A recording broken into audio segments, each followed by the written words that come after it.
결론부터 말씀드리겠습니다. 인도네시아 경제는 안정적인 성장을 유지할 수 있는 기초 체력을 보유한 국가입니다. 그리고 소형주보다는 대형주 위주로의 접근이 유효할 것으로 판단됩니다. 마지막으로 투자는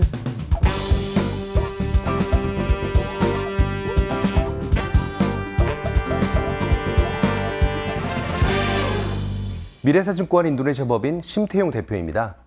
오늘은 인도네시아에 대한 간략한 소개와 투자 관점에서 인도네시아를 알아보도록 하겠습니다.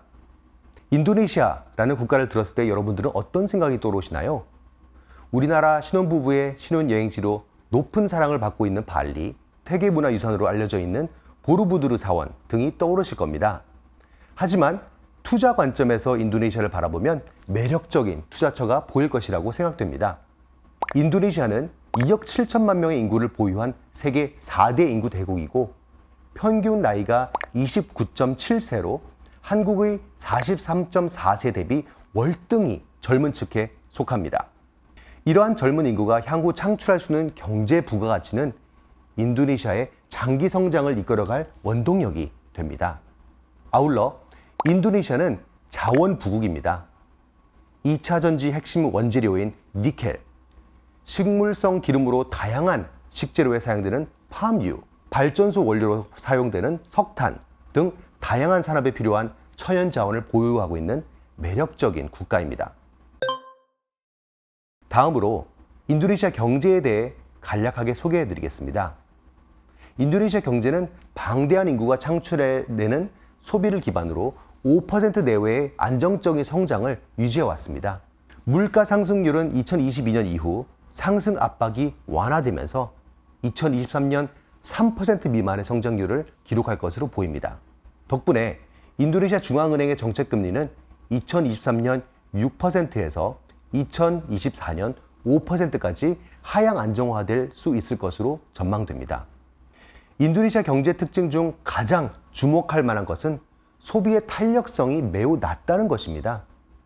인도네시아의 경제의 53%를 차지하는 민간 소비의 구성 내용을 보면 필수 소비재인 식음료, 운송, 통신, 주거 관련 지출이 전체 지출의 75%를 차지하고 있습니다.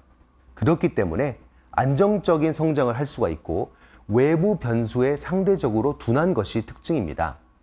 예를 들어 글로벌 금융위기 당시 한국과 미국 경제는 큰 충격을 받은 반면 인도네시아 경제는 안정적인 흐름을 이어간 바 있습니다.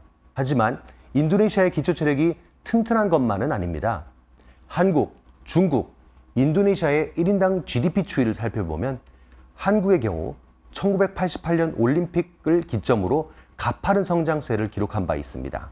중국 또한 2001년 세계무역기구 WTO 가입 이후 전 세계의 제조공장으로 자리매김하면서 1인당 GDP가 빠르게 성장하였습니다. 그러나 인도네시아의 경우 1인당 GDP가 상승하지 못하고 중진국 함정에 빠져나오지 못하고 있는 상황입니다. 인도네시아가 중진국 함정에 빠져있는 가장 큰 요인은 부실한 인프라가 인도네시아 경제의 발목을 잡고 있기 때문입니다. 인도네시아의 인프라 순위는 세계 50위로 한국 13위 그리고 중국 28위 대비 현저히 부실한 수준입니다.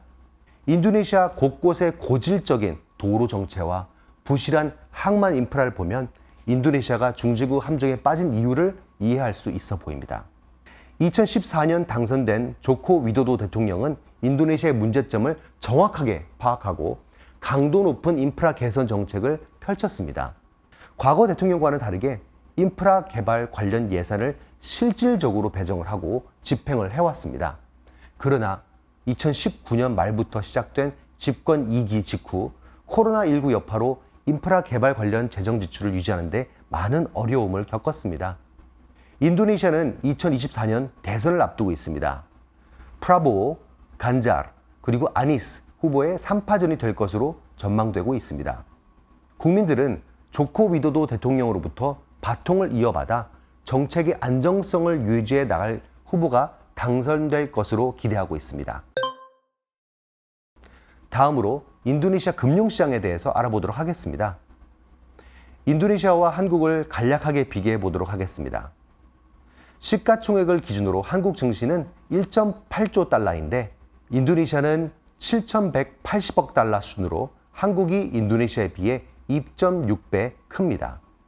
하지만 일평균 거래대금을 기준으로 보면 한국은 151억 달러로 인도네시아에 비해 약 20배 이상 큰 시장입니다.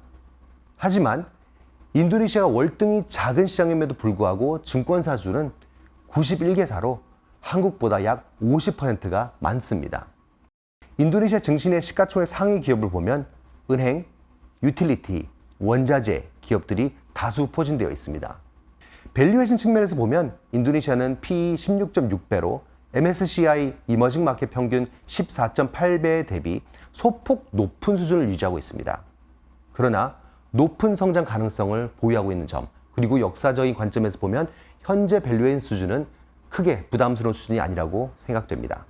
장기적인 관점에서 보면 인도네시아 증시는 매력도가 높은 시장입니다. 지난 20년을 관찰해보면 한국 증시가 375% 상승한 반면 인도네시아 증시는 1800% 넘게 상승했습니다. 다음으로 매크로 테마를 토대로 인도네시아 투자의 맥을 짚어보도록 하겠습니다. 인도네시아의 전국 평균 최저임금은 월 290만 루피아로 10년 전 대비 2배 이상 상승하였습니다. 또한 2011년을 기점으로 인도네시아는 도시화 국가입니다. 인구의 절반 이상이 높은 급여를 기대하며 도시로 몰리고 있는 상황입니다. 결국 인도네시아 국민들의 지갑 사정은 10년간 획기적으로 개선됐다고 볼 수 있습니다. 거기에 국민 교육 수준 또한 가파르게 개선되고 있어 국민들의 경제에 대한 이해도가 높아지고 있습니다. 그래서 지금까지 저축에 대한 개념이 부족했던 국민들이 저축을 하기 시작을 했고 GDP 대비 총 예금 비율이 최근 40%를 넘었습니다. 여러분들은 1년에 치약을 몇 개 사용하시나요? 10년 전에는 연간 치약을 몇 개 사용하셨나요? 10년 전 대비 여러분들의 급여 수준은 높아졌지만 치약을 사용하는 숫자는 변하지 않았을 것입니다. 인도네시아 기업의 매출을 이끌어갔던 Q, 퀀터티, 즉 물량의 시대는 지고 있는 것 같습니다. 기업의 매출을 아주 단순하게 분해해보면 얼마나 많은 물량을 얼마의 가격에 팔았는지 퀀터티와 프라이스의 함수입니다. 그런데 생필품을 주로 취급하는 인도네시아의 경우 소득이 늘어나더라도 그 생필품을 더 사용하는 것이 아닙니다. 승진했다고 비누를 더 쓰고 물을 더 마시는 것이 아니지요. 그럼 결국에는 가격 인상을 통해서 매출을 증가해야 하는 방법밖에 없는데 경쟁자들이 많은 생필품 시장에서 가격 인상을 쉽게 결정할 수 있는 상황이 아닙니다. 통상적으로 높은 인플레이션으로 가격을 어쩔 수 없이 인상시키는 모습이 소비자 입장에서 봤을 때는 가장 이상적인 모습이겠지만 최근 인플레이션이 낮은 수준을 유지하고 있어 이마저도 쉽지 않은 상황입니다. 기업이 돈을 번다는 것은 회계적으로 표현하자면 잉여 현금 흐름 창출입니다.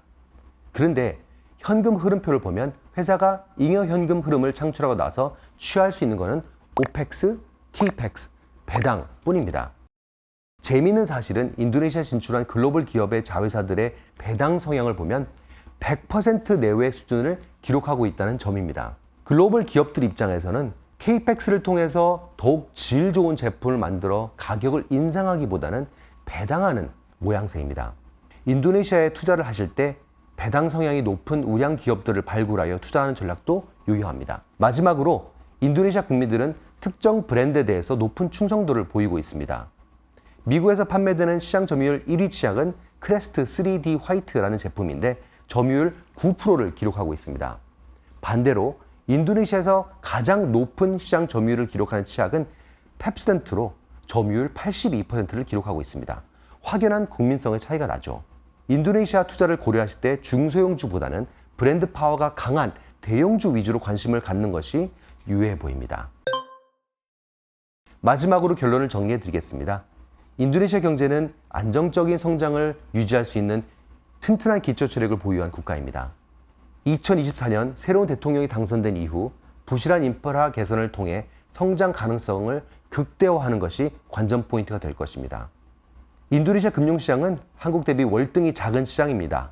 그러나 역사적인 관점에서 봤을 때 이미 주가 상승은 장기적인 관점에서도 꾸준한 상승이 이어질 것으로 기대됩니다. 인도네시아 투자 전략으로는 매크로 변화의 수혜자인 은행주, 높은 브랜드 파워를 보유한 고배당주, 그리고 소형주보다는 대형주 위주로의 접근이 유효할 것으로 판단됩니다. 감사합니다.